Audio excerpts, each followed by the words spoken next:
मित्रांनो, आपण सनातनच्या सृष्टी निर्मितीचा सिद्धांत समजून घेतोय आणि तो समजून घेताना आपण दशावतार समोर ठेवलेले आहेत। हा सिद्धांत कशा स्वरूपात समजावून सांगितलेला आहे, कशा स्वरूपात मांडण्याचा प्रयत्न केला आहे, तो म्हणजे विष्णूचे दशावतार। त्या विष्णूचे दशावतारापैकी आपण 7 अवतार बघितले आहेत प्रभू रामचंद्रांपर्यंत।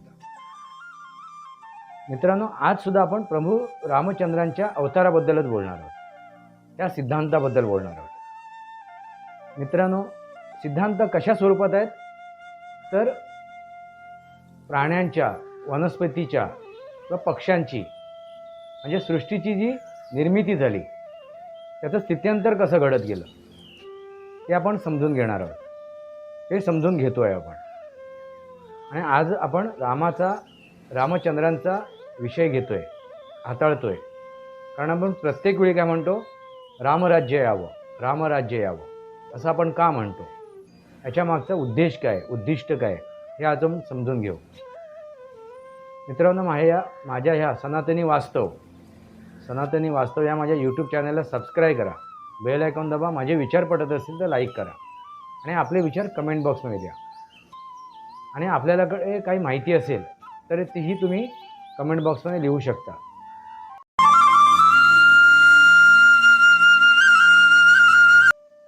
नमस्कार मित्रांनो, सनातनी वास्तव या माझ्या यूट्यूब चॅनलवरती आपलं सहर्ष स्वागत आहे। मी आपला मित्र राजेश वासंती साबाजी किवस्कर। मित्रांनो, आपण चर्चा करतोय सनातनच्या सृष्टी निर्मितीचा सिद्धांत। तो समजून घेण्यासाठी आपण 7 अवतार बघितले आहेत। कारण हा सिद्धांत कशा स्वरूपात समजावण्याचा प्रयत्न केला आहे तर विष्णूचे दशावतार। आपण 7व्या अवतारापर्यंत आलो आहे, 7व्या अवतारापर्यंत आलेलो आहोत। 7वा अवतार कोणता आहे तर प्रभू रामचंद्रांचा, मर्यादा पुरुषोत्तम राम। जेव्हा आपण मर्यादा पुरुषोत्तम राम म्हणतो, पुरुषोत्तम, उत्तम, पुरुषार्थ त्याच्यात आहे, उत्तम असं आहे, आणि तो मर्यादेत राहून ते करतोय, ते मर्यादेत राहून ते पार करतोय, त्याचा अंमल करतोय, त्याची अंमलबजावणी करतोय। हा एक सिद्धांत आहे मित्रांनो, हा एक सिद्धांत आहे। आपण कसं वागायला पाहिजे, आपण कसं जगायला पाहिजे, मनुष्य प्राणी म्हणून आपण कसं वागायला पाहिजे, कसं जगायला पाहिजे। ह्या धर्तीवरती प्रत्येक जीवाला, अगदी बॅक्टेरियापासून मनुष्य प्राण्यापर्यंत, विषाणूपासून, जीवाणूपासून मनुष्य प्राण्यापर्यंत प्रत्येक जीवाला तेवढाच हक्क आहे जगण्याचा, तेवढाच अधिकार आहे। हा पण समजून घेतला पाहिजे। आणि हे अधिकार अबाधित राखण्याचं काम कोणाच्या हातात आहे तर मनुष्य प्राण्याच्या। हे सगळ्यांचे हक्क अबाधित राखण्याचं काम मनुष्य प्राण्याच्या हातात आहे। ते आज वर्तमानात तुम्हाला दिसते का तर उत्तर मिळेल नाही। त्यामुळे आपण आता अधोगतीला चाललो आहे। हे कलियुग आलेलं आहे। 4 युग आहेत। पहिलं युग सतयुग, नंतर कुठलं आहे त्रेतायुग, द्वापारयुग आणि कलियुग। आणि घोर कलियुगाकडे चाललो आहे, म्हणजे या सृष्टीच्या विध्वंसाकडे चाललो आहे, अंताकडे चाललो आहे आपण। याला कारण आपली कर्तव्य आपण विसरलो, आपण आपली कर्तव्य विसरलो, मनुष्य प्राणी आपली कर्तव्य विसरला। त्याचं काय योगदान आहे, तो कसा वागायला पाहिजे, त्याचे जे सिद्धांत आहे तो विसरला। आणि हेच मूळ सिद्धांत आपल्याला ह्या प्रभू रामचंद्रांच्या जन्मातून आपल्याला दाखवण्याचा प्रयत्न केलेला आहे। त्यांच्या बालपणापासून त्यांच्या अंतिम यात्रेपर्यंत ते कसे वागलेत, ते कसे जगलेत, आदर्श पुरुष म्हणून, आदर्श राजा म्हणून, एकवाणी, एकवचनी आणि एकपत्नी असा प्रभू रामचंद्र यांचा अवतार। ते अवतीर्ण झाले असं आपण समजतो। मित्रांनो, हीच ती थ्योरी आहे, हाच तो काय आहे सिद्धांत आहे। काय तर मर्यादेत राहून पुरुषार्थ करणं गरजेचं आहे। आणि तोच नेमका आपण चुकलो, तिथेच आपण चूक केली, तिथेच आपण कमी पडलो आणि आपण अधर्माकडे गेलो, अधर्मी झालो। मित्रांनो बघा, प्रभू रामचंद्रांच्या जो अवतार आहे त्या अवतारामध्ये काय दाखवण्याचा प्रयत्न केला आहे? आदर्श राजा, आदर्श मुलगा, आदर्श पती, आदर्श पिता, आदर्श बंधू, आदर्श मित्र, म्हणजे त्यांनी प्रत्येक जी नातीसंबंधी आहेत, प्रत्येक जी नातीसंबंधी आहेत ती चांगल्या प्रकारे जोपासलीत, ती सांभाळलीत, मर्यादेत राहून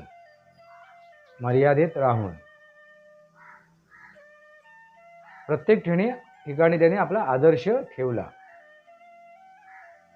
तुम्ही प्रभू रामचंद्रांचं आयुष्य जर बघितलं तर तुम्हाला हेच दिसून येईल. त्याने आपल्या आईला दिलेलं वचन, कोणी? पित्याने, दशरथाने कैकेयीला दिलं वचन. आपल्या पित्याने आपलं वचन तोडू नये, तो वचनबद्ध राहावा म्हणून पित्याच्या वचनाचा आदर्श ठेवून, पित्याच्या वचनाला त्याने समोर ठेवून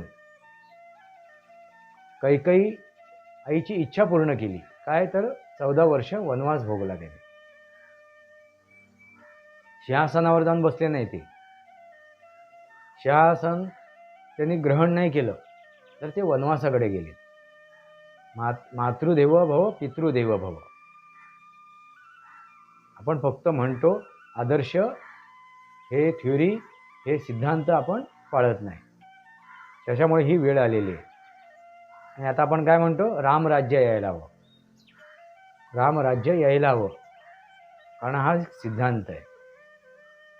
तो सिद्धांत आपण समजून घेणं गरजेचं आहे. एक वाणी एकदा बोललो आहे, ते बोललेलो आहे, ते विचारपूर्वक, अभ्यासपूर्वक बोलणं गरजेचं आहे.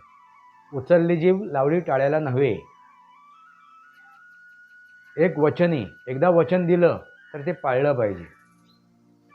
एक पत्नी म्हणजे एक स्त्री आहे, तीच आपली पत्नी आहे. बाकीच्या सगळ्या आपल्या माता आहेत, भगिनी आहेत, आपल्या मैत्रिणी आहेत. एकच पत्नी, असे ते आदर्श पुरुष. असा तो आदर्श राजा. जसा राजा तशी प्रजा, यथा राजा तथा प्रजा. मित्रांनो बघा, त्यांनी आपल्या छोट्या भावासाठी ते पद सोडलं. राज्याभिषेकपासून त्यांनी स्वतःला वंचित ठेवलं. सिंहासनावरती जाऊन आरूढ झाले नाहीत.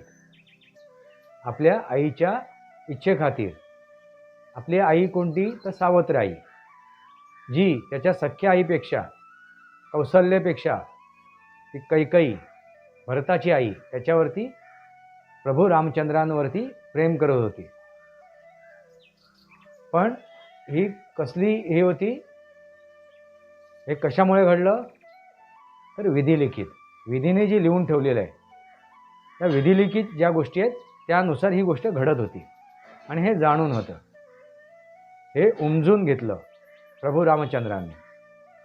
म्हणून ते आदर्श कोण बनलेत? मुलगा बनलेत. ते आदर्श मुलगा बनलेत, आदर्श पुत्र बनलेत. आणि पुत्राचं त्यांनी कर्तव्य पार पाडलं. आपल्या भावाला त्यांनी सिंहासना सोपवून गेले ते. पण बघा मित्रांनो, इथे काय आहे? 4 ते 4 भाऊ, रामचंद्र, लक्ष्मण, भरत, शत्रुघ्न, हे एकमेकांवरती अतूट प्रेम करणारे. स्वार्थासाठी त्यांनी त्या कुटुंबामध्ये कलह नाही निर्माण केला. ती गोष्ट प्राप्त करण्यासाठी कलह निर्माण नाही केला. स्वार्थ साधण्याचा प्रयत्न नाही केला. असे ते प्रभू रामचंद्र, आदर्श पुरुष. म्हणजे कुटुंबाचा विचार केला. इथे काय विचार आहे? कुटुंबाचा. प्रत्येक भावाने कुटुंबाचा विचार केला. कुटुंबामध्ये कलह निर्माण होणार नाही याचा विचार केला. ज्यावेळी प्रभू रामचंद्र वनवासाला गेलेत त्यावेळी भरताने त्यांच्या पादुका सिंहासनावर ठेवून राज्य चालवलं. लक्ष्मण त्यांच्या सोबत गेलेत. लक्ष्मण सुद्धा त्यांच्या सोबत गेलेत. भरत आणि शत्रुघ्न यांनी ते राज्यकारभार सांभाळलं. मित्रांनो, लक्षात आलंच असेल आपल्याला काय. एक पत्नी, आपल्या पत्नीला ते सोबत घेऊन गेले. पत्नीची इच्छा त्यांनी पूर्ण केली सोबत राहण्याची, आणि त्या पत्नीशिवाय त्यांनी दुसऱ्या स्त्रीचा विचार नाही केला. एक पत्नी, आदर्श पुरुष. मित्रांनो, विधिलिखित त्यांच्या कर्मानुसार ती गोष्ट घडत होती.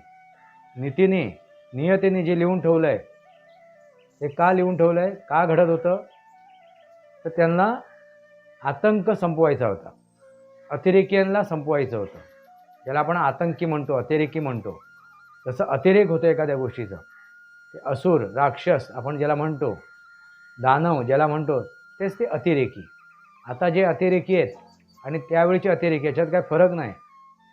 ते आपल्याला पौराणिक कथेमध्ये असे दाखवले आहेत भयानक, तसं नव्हते मित्रांनो. ते सामान्यच होते, ते सामान्यच होते. फक्त त्यांची कृती भयानक होती, त्यांची कर्म भयानक होती. असे ते अतिरेकी, आतंकी, त्याला आपण राक्षस म्हणतो, दैत्य म्हणतो, असे ते अतिरेकी. हे जे प्रजेला छळत होते, प्रजेचा विध्वंस करत होते, प्रजेला त्रास देत होते, त्या ऋषीमुनींना त्या जंगलांमध्ये, त्या वनामध्ये त्यांना होम हवन करायला देत नव्हते. अशांचा त्यांनी काय केला, नाश केला, विनाश केला. ते समजून चुकले की आपल्याला हेच कार्य सोपवलं आहे त्या विधीने, म्हणून आपल्याला हा वनवास भोगावा लागतो. त्यांनी तो स्वीकारला. मित्रांनो, ह्या काळामध्ये त्यांना जे हे झालेत, म्हणजे काय म्हणतात त्याला, शरण आलेत. कोण? सुग्रीव. सुग्रीवांनी त्यांना साथ दिली प्रभू रामचंद्रांना. बालीचा वध करून त्या ते राज्य, जे बालीचं राज्य होतं, जे सुग्रीवाचं राज्य होतं, ते सुग्रीवाला बहाल केलं. ते आपल्या राज्याला जोडलं नाही, ते बहाल केलं त्याला. कोणाला? सुग्रीवांना. तसंच रावणाचा वध केल्यानंतर विभीषणाला सुद्धा ते राज्य बहाल केलं, लंका सोपवली. ते आपल्या राज्याला जोडलं नाही, अयोध्येला जोडलं नाही.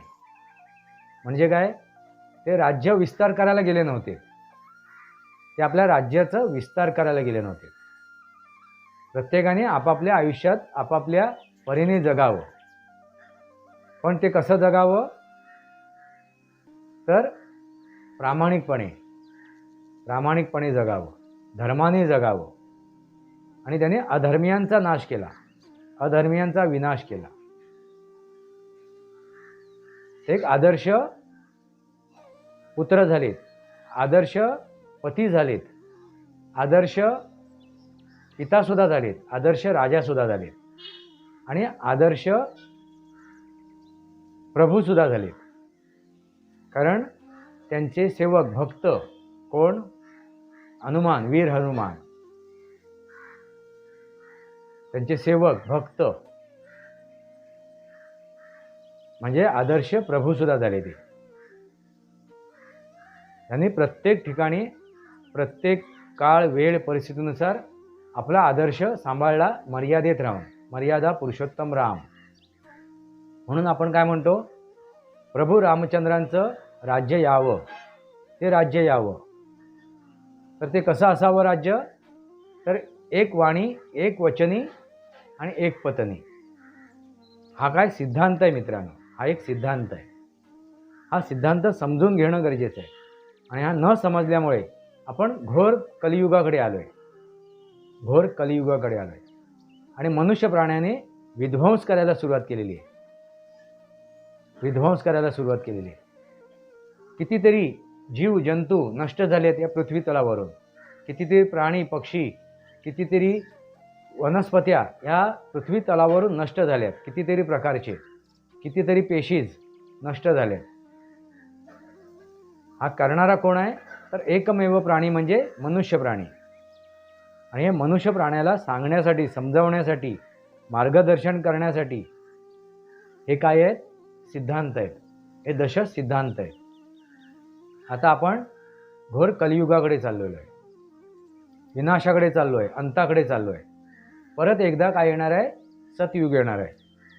म्हणजे काय होणार आहे? परत पूर्ण पृथ्वी जलमय होईल, अशी अवस्था आज आलेली आहे. कारण ग्लेशियर गळत आहेत, विरघळत आहेत. ग्लेशियर विरघळत आहेत. तापमान वाढलेलं आहे. दलांबर, पितांबर, स्थितांबर हे जे ओझोन वायू आहेत, हे आता विरळ झाल्यामुळे सूर्याची किरणं पृथ्वीपर्यंत थेट पोचायला लागली आहेत. हे ओझोन वायू विरळ झाल्यामुळे सूर्याची किरणं पृथ्वीपर्यंत थेट पोचायला लागली आहेत आणि हे ग्लेशियर गळायला लागले आहेत, विरघळायला लागले आहेत. आणि त्यामुळे जलाचा स्तर, पाण्याचा स्तर वाढायला लागला आहे. आणि हळूहळू जर हे ग्लेशियर पूर्णपणे विरघळलेत, हे बर्फ विरघळून गेला, तर पृथ्वी जलमय होईल आणि सर्व प्राणी मात्रांचा, जीवजंतूंचा विनाश होईल. ही स्थिती आपण आणून ठेवलेली आहे या मनुष्य प्राण्याने. आणि ती येऊ नये, ती परिस्थिती अंतिम वेळ येऊ नये, सर्व विनाश होऊ नये, ह्यासाठी हे सिद्धांत समजून घेणं गरजेचे आहे. त्यातील हा एक सिद्धांत आहे प्रभू रामचंद्रांचा, एक वाणी, एक वचनी, एक पत्नी. हा सिद्धांत समजून घेण्याचा गरजेचं आहे.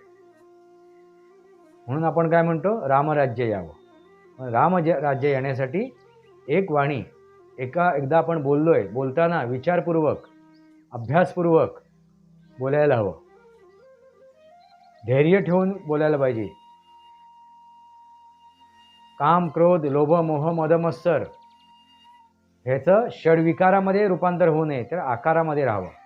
आणि विकारामध्ये रूपांतर होऊन आपण आपली वाणी अवाच्य, बेलगाम होऊ नये याची काळजी घेतली पाहिजे. एक वाणी, योग्य प्रकारे तिची मांडणी करणे. एक वचनी, एकदा वचन दिलं ते पाळायला पूरक असंच राजकारण केलं. अगदी आपल्या मर्यादेत श्वासाच्या अंतिम पुरुषोत्तम आणि तसंच श्वासापर्यंत पाळायला असं ते वचन त्यांनी संसदेमध्ये एक वचन, एकदा दिलेले वचन पाळायला. राम मंदिर ते बनवू शकले. एक पत्नी, एक स्त्री जी आहे ती पत्नी म्हणून त्याच्या आयुष्यात आलेली आहे.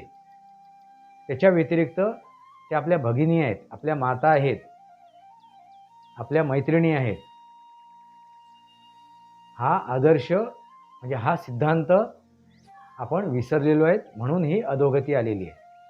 मित्रांनो, रामराज्य हे त्रेतायुगामधलं आहे. पण प्रभू रामचंद्र हे कसे वागत आहेत? तर सतयुगाप्रमाणे वागत आहेत. सतयुगाप्रमाणे. कारण त्यावेळेला हे षड आकार होते, पण त्याच्यात विकारात रूपांतर झालं नव्हतं.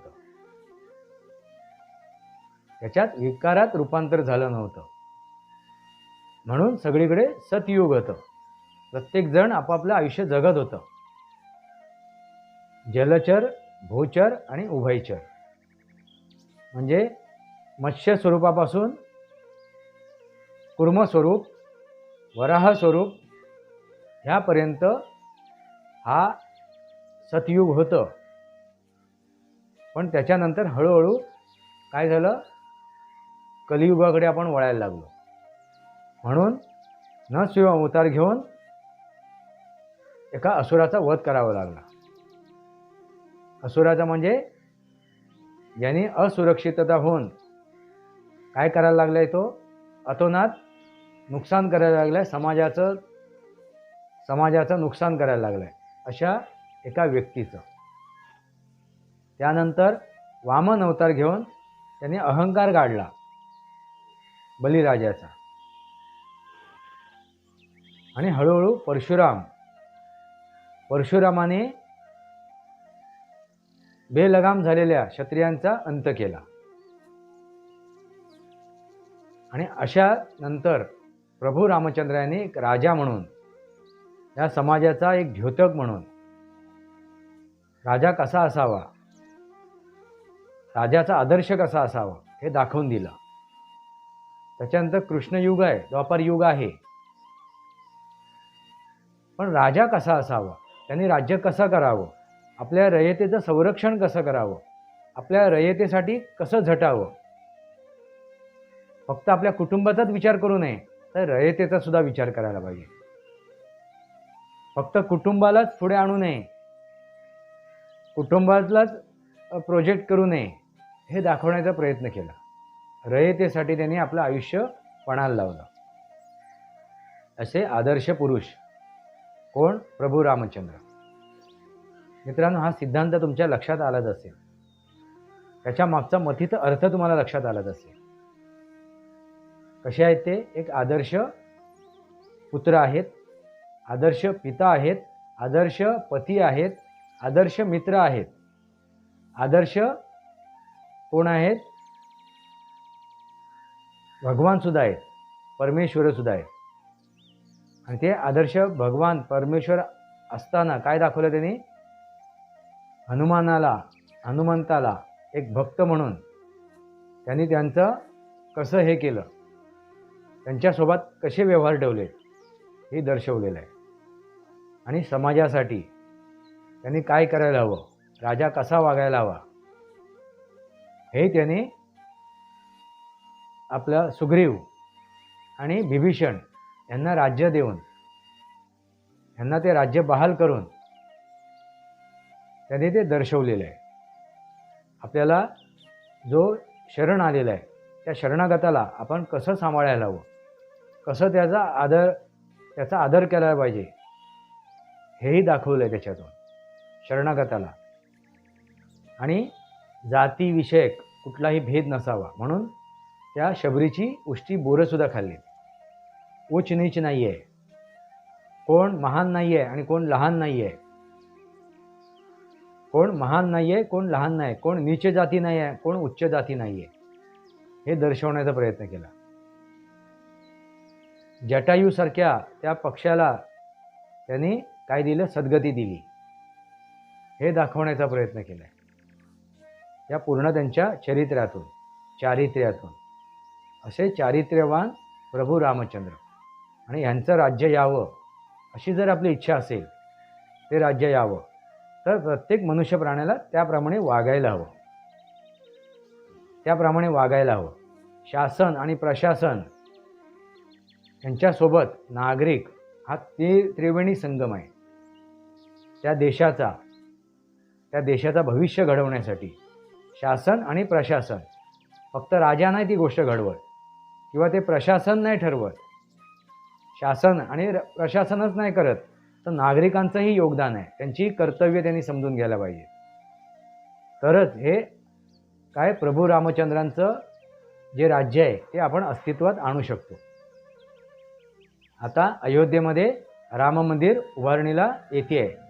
प्रभू रामचंद्रांच्या मूर्तीचं प्राणप्रतिष्ठा होती आहे. हाच त्या प्रभू रामचंद्रांच्या जे आदर्श राज्य आहे त्याची ही सुरुवात झाली असं समजा.